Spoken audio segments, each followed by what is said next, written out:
Imagine walking along the very same paths where Jesus once walked, touching the stones David touched, and witnessing with your own eyes the exact place where Moses encountered God. Today we will embark on an extraordinary journey, not only through time, but also across space, exploring 19 places described in the Bible and seeing what they look like today. However, be prepared. Some of these landscapes have changed so much over the centuries that you may not even recognize them. And yet, the great question lingering in the air is, does faith still live in these places? Let's find out together. We begin with the city that beats at the spiritual heart of the world, Jerusalem. Jerusalem is not just a city, it is a living stage where faith, history, and conflict have intertwined profoundly for thousands of years. Walking through the narrow alleys of the old city, it almost feels as if the stone pavement still echoes with the footsteps of prophets, kings, and pilgrims who in different eras left their mark on this land. In David's time, Jerusalem was a small fortified enclave, yet it carried an immeasurable spiritual significance.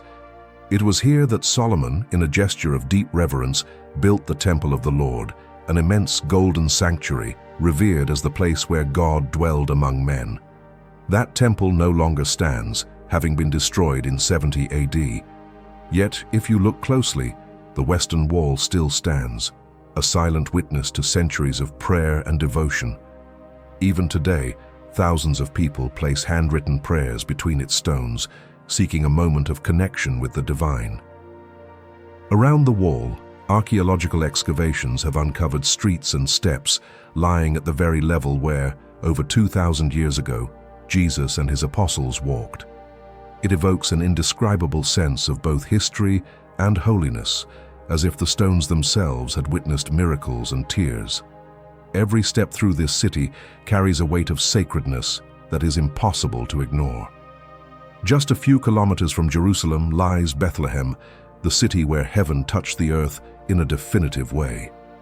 Once known as the City of David, Bethlehem's legacy is no coincidence. It was here that the young shepherd was anointed king by Samuel, and where, centuries later, the Savior of the world would be born. Today, the exact spot where Mary gave birth is marked by the Grand Church of the Nativity, an ancient basilica infused with centuries of faith. Upon entering, you are embraced by the soft fragrance of incense and the glow of candlelight, creating an atmosphere of profound spirituality. Descend a narrow stone staircase, and you will reach the small grotto where, according to tradition, Jesus was born. On the floor of the grotto, a silver star marks the exact point where the Messiah entered the world, and many kneel before it, touching it with tears in their eyes, aware that they stand before one of the greatest moments in human history. Yet Bethlehem also confronts us with a striking contrast. To enter the city, one must pass through a separation wall dividing Israel from the West Bank, a reminder that the land which witnessed the birth of the Prince of Peace is still marked by division and political tension. The city's story, like that of the region, is not confined to the distant past. It reflects the present, with its complex social and political issues that continue to shape the daily lives of its residents and pilgrims. The Sea of Galilee, also known as the Lake of Miracles, is a place where the impossible seems to become possible. Despite its name, it is actually a vast freshwater lake, surrounded by green hills that radiate serene peace, while also preserving memories of extraordinary moments. It's impossible to stand there without the stories that took place along its shores, springing vividly to life in your mind.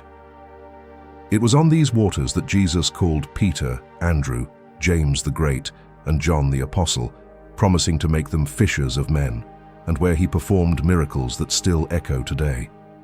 It was also here that he calmed a storm with nothing but the authority of his voice, and where, on a dark night, he walked on water, defying the laws of nature. Imagine the scene: fierce winds, waves tossing the boat, and then suddenly a figure emerging from the darkness, walking across the lake's surface, bathed in soft moonlight. Even today, sailing on this lake offers a view almost identical to what the disciples would have seen more than 2,000 years ago. In 1986, during a period of drought, the water level dropped, revealing something astonishing: a wooden boat over 2,000 years old, likely from the time of Jesus. Today, this vessel is carefully preserved in a museum, serving as a time capsule that unites archaeology and faith, connecting us directly to the sacred past. Now we move on to Mount Sinai, the place where, according to the Bible, God spoke directly to Moses. The mountain is shrouded in mystery and reverence, standing as the backdrop of one of the most monumental moments in spiritual history. But where exactly is this mountain?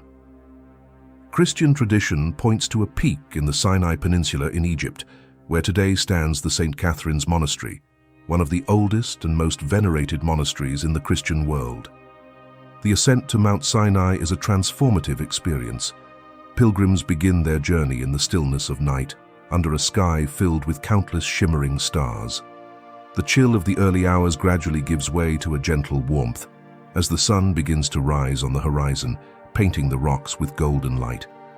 At the summit, the silence is so profound it seems to echo in the depths of the soul, a silence carrying centuries of faith and devotion. Interestingly, some scholars argue that the real Mount Sinai might actually be located in Saudi Arabia, based on certain biblical and geographical clues. Regardless of its exact location, for those who reach the mountain, the feeling is the same. It is a place where heaven and earth seem to touch in an indescribable way, a space where the divine presence feels almost tangible, woven into every stone, in every breeze, as though God himself were still speaking with Moses. The Dead Sea, or Maro as it is sometimes called, is one of the most unusual and fascinating places on earth. Situated between Israel and Jordan, more than 400 meters below sea level, it is the lowest point on the planet. Its waters, 10 times saltier than the oceans, cannot sustain any form of life. No fish or plants survive there. When you enter the water, you don't swim, you float, as though the lake itself were pushing you upward, defying gravity. But beyond its strange nature, what stands out most is the weight of history and biblical legacy surrounding this region. Near the Dead Sea once stood the ancient cities of Sodom and Gomorrah, which, according to the Bible, were destroyed by fire and brimstone because of their wickedness. Today, geologists and archaeologists explore caves and bizarre salt formations that rise like human figures reminiscent of Lot's wife, who, upon looking back, was turned into a pillar of salt. And as if the Dead Sea were a vast vault of ancient secrets, its cliffs yielded the Dead Sea Scrolls, manuscripts over 2,000 years old that preserve biblical texts almost intact. It is as though this lifeless and silent place were a time capsule, safeguarding the memory of a distant age. Continuing our journey, we reach Jericho, the city that fell at the sound of trumpets. Jericho is considered one of the oldest cities in the world, with over 10,000 years of history. Walking on this land is astonishing. Ruins and excavations reveal ancient walls that, according to the Bible, miraculously collapsed when the people of Israel, led by Joshua, marched around the city for 7 days and blew their trumpets. Today, archaeologists are still trying to determine which layers of ruins belong to that extraordinary event, but the most striking thing is simply standing in a place where the impossible became reality.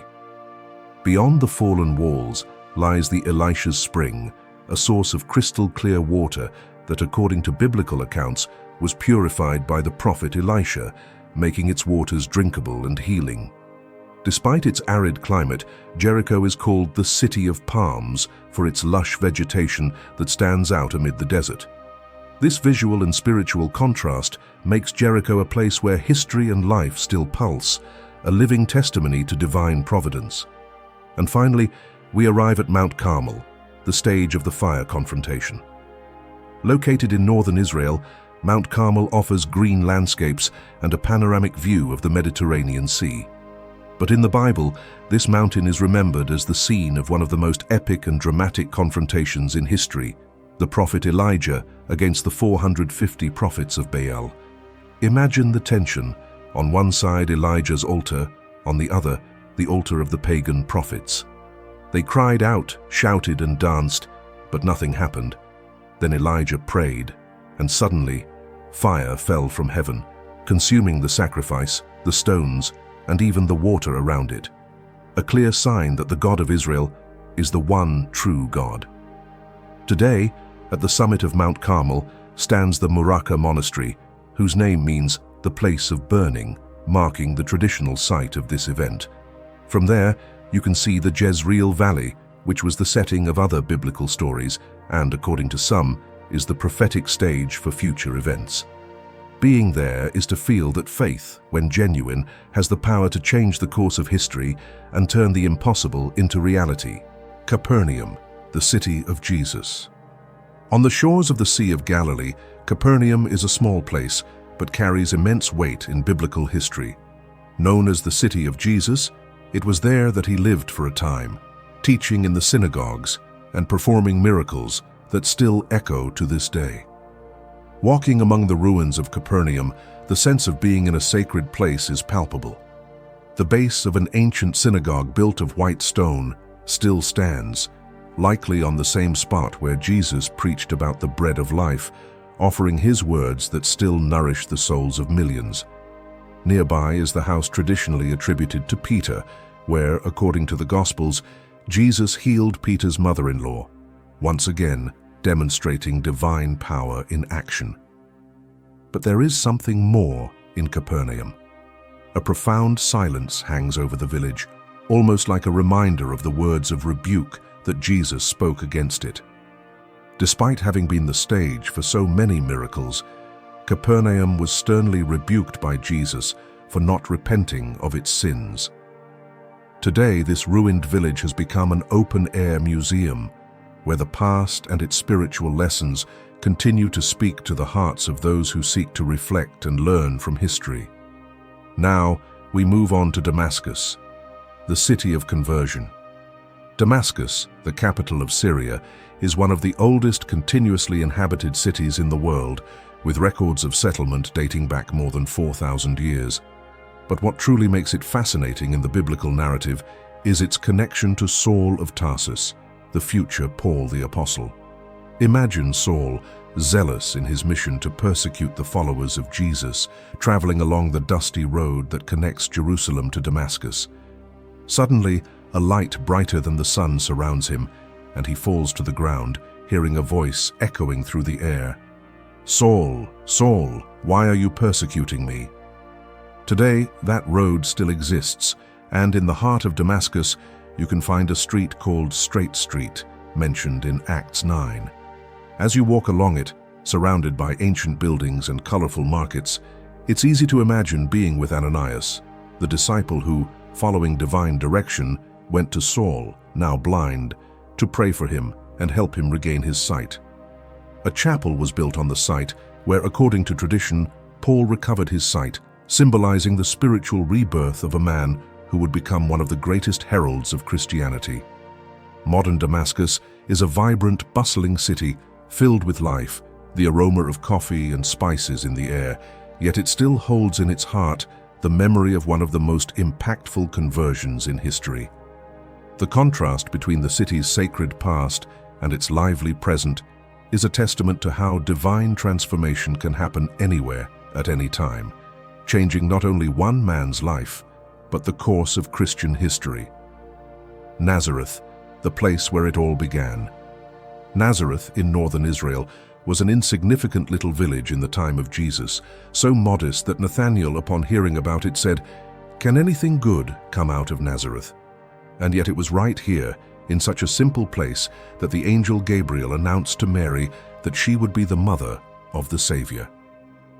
The humility of Nazareth stands in stark contrast to the grandeur of the event that took place there.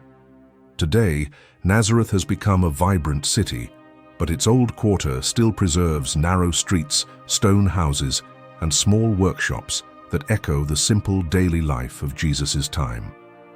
The Basilica of the Annunciation, imposing and modern, was built over the ruins of the house where, according to tradition, Mary received the heavenly announcement. The interior of the basilica is a spectacle of beauty and spirituality.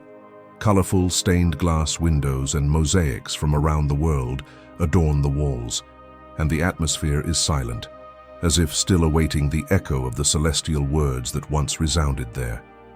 Nearby, there is a place called Nazareth Village, a living museum that recreates homes, farms, and tools from the 1st century. Walking through this place is like stepping back in time.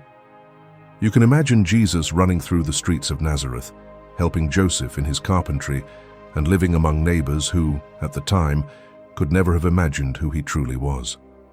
Now, we move on to Ephesus, the city of letters and spiritual confrontation. Ephesus, located in modern-day Turkey, was one of the most important cities of the Roman Empire and is mentioned several times in the New Testament. It was to the Church of Ephesus that Paul wrote one of his most profound letters, addressing faith and the spiritual armor that Christians should wear to resist the temptations of evil. It was also there that he faced fierce opposition for preaching against the worship of the goddess Artemis, whose cult was at the center of Ephesus's religious and cultural life. Visiting Ephesus today is an awe-inspiring experience. The marble-paved streets, the gigantic columns rising like witnesses of a bygone civilization, the theaters that could hold up to 25,000 people, and the famous Library of Celsus, whose facade remains almost intact, are a breathtaking sight. Walking through these ruins is almost like hearing the echoes of Paul's words in the amphitheater, challenging the culture and religion of his time. It is also a moment of reflection on the book of Revelation, where the Church of Ephesus is praised for its perseverance, but warned for having abandoned its first love, a reminder of the importance of keeping the flame of faith alive and burning. Caesarea Maritima. The port of the Gentiles, built by Herod the Great, Caesarea Maritima was a true masterpiece of engineering in its time, strategically located on the shores of the Mediterranean Sea. This grand city boasted an artificial harbor, luxurious palaces, a hippodrome, and an impressive amphitheater. But for the biblical narrative, Caesarea is especially significant as the place where the Apostle Peter, guided by a divine vision, preached for the first time to a Gentile, Cornelius, a Roman centurion. This event marked a decisive moment in the expansion of the gospel, opening the doors of Christianity beyond the Jewish world. Today, when visiting Caesarea, you can walk through the ancient Roman theater, still used for performances, and imagine the waves of the Mediterranean crashing against the harbor walls as ships arrived bringing merchants and soldiers from distant lands. The mosaic floors of the palaces remain intact, and the breathtaking panoramic view of the sea allows visitors to sense the grandeur of the place.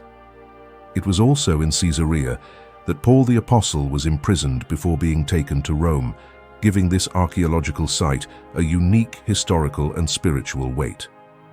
The contrast between Roman luxury and the simplicity of Christ's message makes Caesarea one of the most emblematic places for understanding the transition of Christianity from the Jewish world to the Gentile world.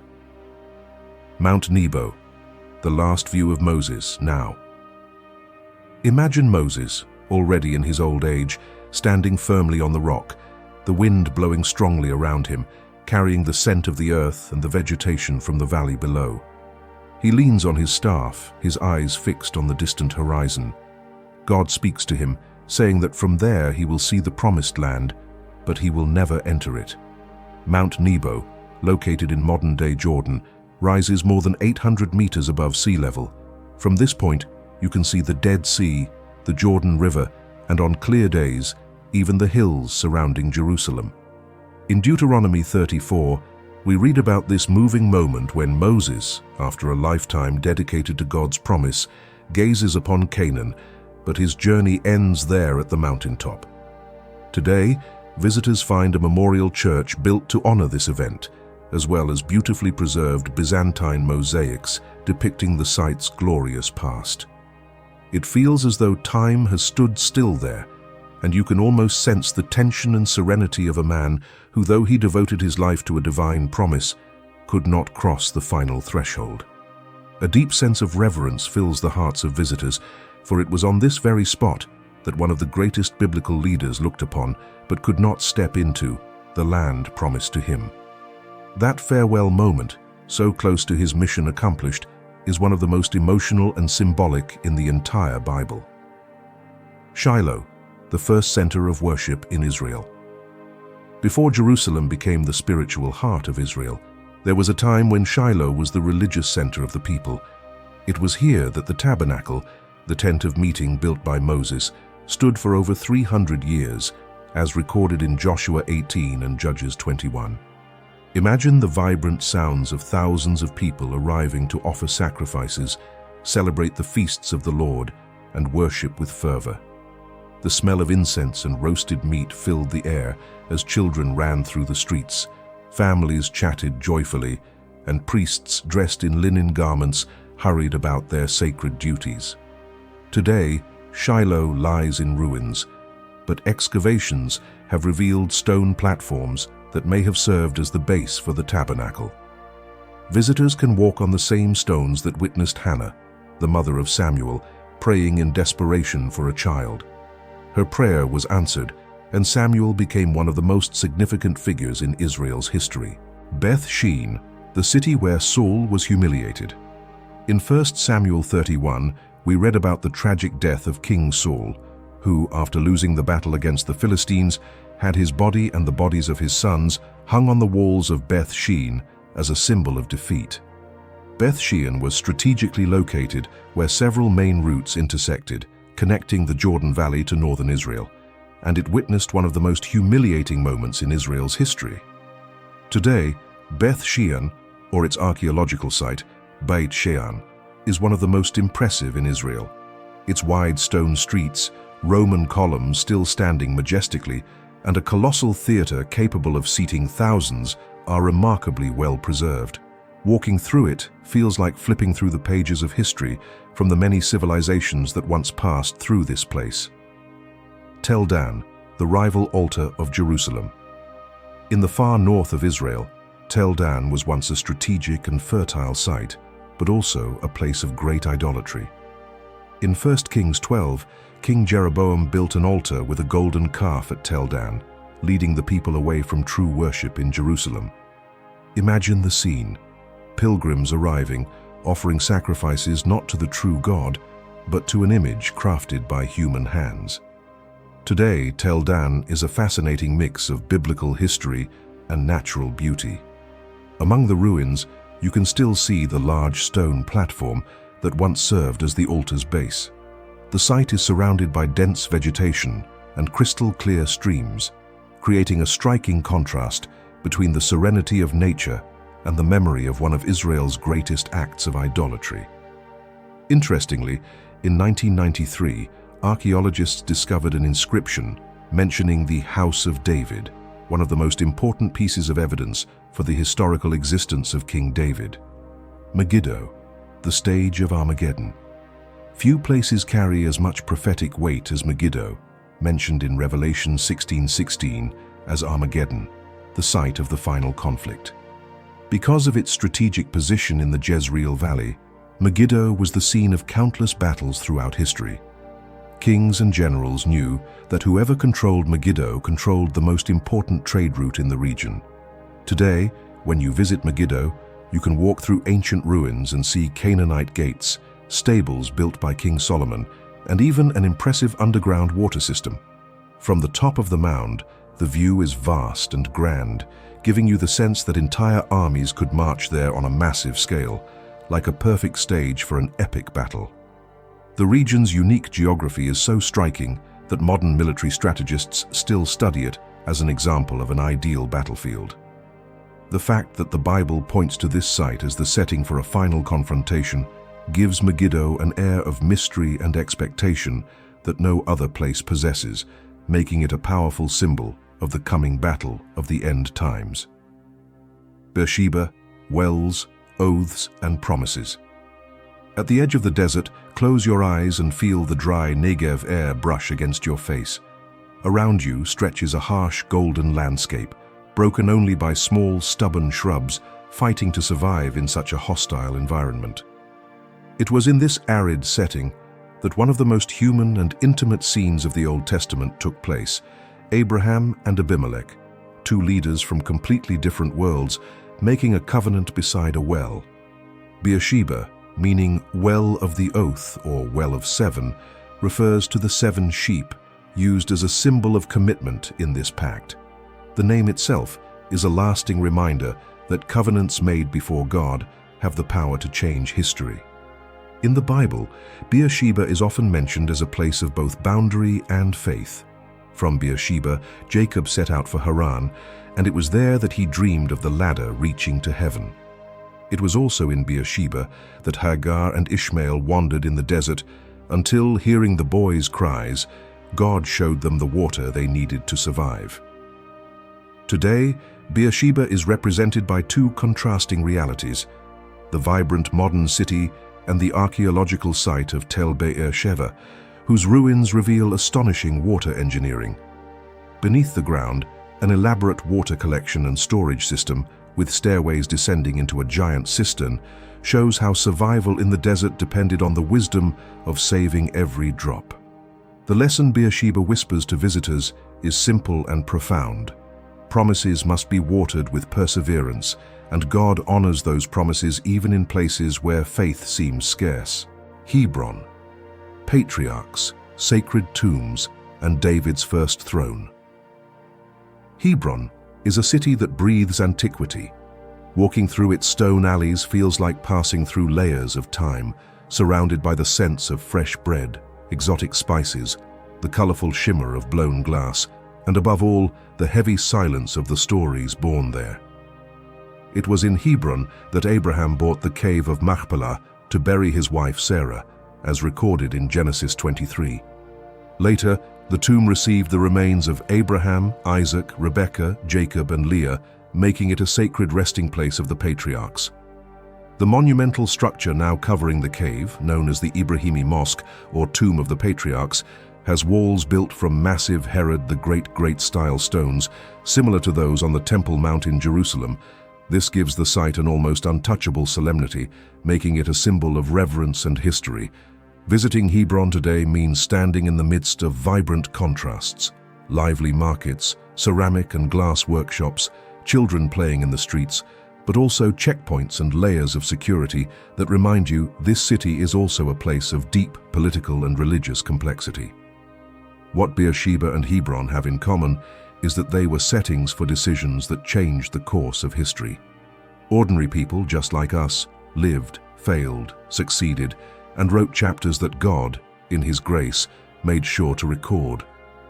It reminds us that even though the stage may change, the author remains the same.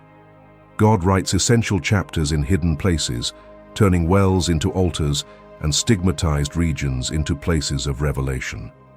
Those who walk carefully will notice that with God, there are no insignificant places. If this journey through lesser-known biblical sites has surprised you, subscribe to the channel, turn on the notification bell, and share this video with someone who loves history and faith.